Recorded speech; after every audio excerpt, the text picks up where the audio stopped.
রায়গঞ্জ বিধানসভার অন্তর্গত রায়গঞ্জ পৌরসভার ৮ নম্বর ওয়ার্ড শক্তিনগরের বাসিন্দা আজিবা খাতুন বহুদিন ধরে শারীরিক অসুস্থতায় ভুগছিলেন।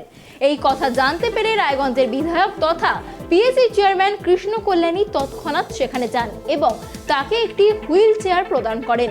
শুধু তাই নয়, সমবেদনা প্রকাশ করে বিধায়ক সব সময় তার পরিবারের পাশে থাকারও আশ্বাস দেন।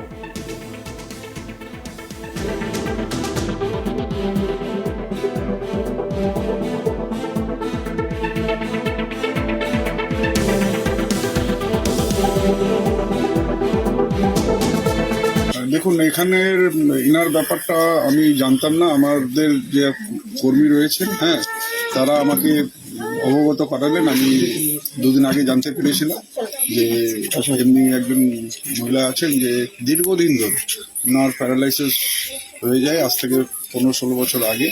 আর উনি হাঁটাচলা করতে পারেন না। তো একটা হুইল চেয়ার দিলে অন্তত ওনাকে নিয়ে আশেপাশে ঘোরানো যাবে।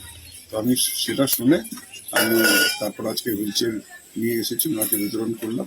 আমি বললাম আমার সমবেদনা রয়েছে, আমি পরিবারের সাথে পাশে রয়েছি। ওনারা কিছু এখন আমাকে বললো যে কিছু ওষুধ যদি কিনে দিলে ভালো হয়। আমি সেটা বললাম যে প্রেসক্রিপশন আমাকে দেবে অফিসে, আমি সেখান থেকে ওষুধের ব্যবস্থা করি।